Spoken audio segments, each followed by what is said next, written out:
Whole30 day 22, and today has been going really well. I did barre for the second time this week and I felt really good throughout it. I was still sore from Tuesday, but I felt energetic. And I've noticed now that when I come home, instead of like feeling like I'm a lump on the couch for the rest of the day, I actually am starting to recover a lot faster and have energy. And I just took the dog for a walk and I felt fine the whole time. So that's a really good sign. I was looking through my symptom list from the beginning of this again, and I did notice a couple of more symptoms were gone, like heartburn, for example. And this is why I love keeping that list or writing that list in the very beginning of every little strange thing that you're feeling, because it feels so good to go back and be like, oh yeah, that's gone, yay! And it's just small little wins like that that keep you motivated to keep going through this whole thing. I definitely don't feel like I need to stop in 8 days. I definitely feel like I can keep going, which I plan on doing. When I've done Whole30 before, I felt like, oh, I can't wait till finish. You know, I want to have things. And it's actually the worst possible thing you can do is start thinking about things that you can have in the end of this, because it starts the cravings all over again. And so if you keep this mindset that like, you're gonna keep doing this for a while and see how it goes and maybe introduce some things later, then it probably will keep your mindset a little bit better and stop you from the post Whole30 binge afterwards too. So exercise today, yeah, I did barre and I did 2 15-minute walks with the dog. For food, I had one last day of that Mexican casserole. It's been the gift that keeps on giving, but it was good, and you know, I didn't have to cook every morning, with some Garrett Valley bacon and black coffee. After barre, I had a banana with another packet of the Justin's classic almond butter. And for lunch, I had a bowl plate thing that had some arugula, some mashed cauliflower that had ghee and nutritional yeast in it, leftover Rogan Josh from last night, and then a leftover baked avocado from yesterday with the tomato that I drizzled sesame oil and sesame seeds on.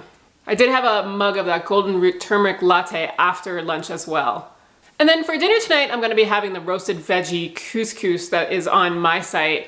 The couscous is actually ground up chicken, and it kind of like resembles and reminds you of couscous or a grain, but it's like a warm roasted veggie salad kind of grain thing. And it's really good.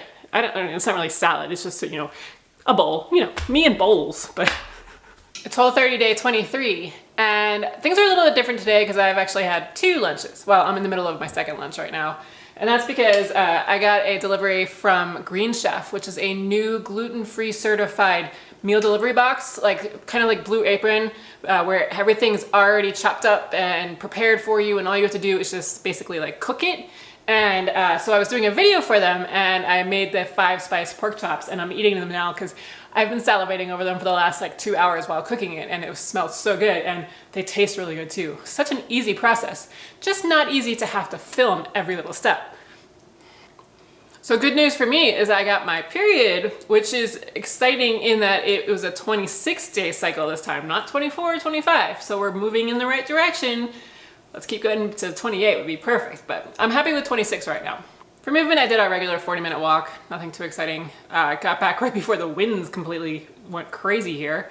Meditated again for my 23rd straight day. And for breakfast, I just had scrambled eggs with some Pico de Gallo and some Garrett Valley sugar-free bacon and black coffee. Did not have a morning snack. And for lunch number 1, I had some of that leftover roast vegetable couscous from last night. And then for meal number 2, I'm having this 5-spice pork chop meal from Green Chef. For dinner tonight, I think I'm having umami chicken thighs, which is a recipe by Nom Nom Paleo, and probably gonna do some either like French fry kind of potatoes, like where you cut them into strips and bake them, or cut them into wedges, just white potatoes. It is our picnic night, so we have to do something fun.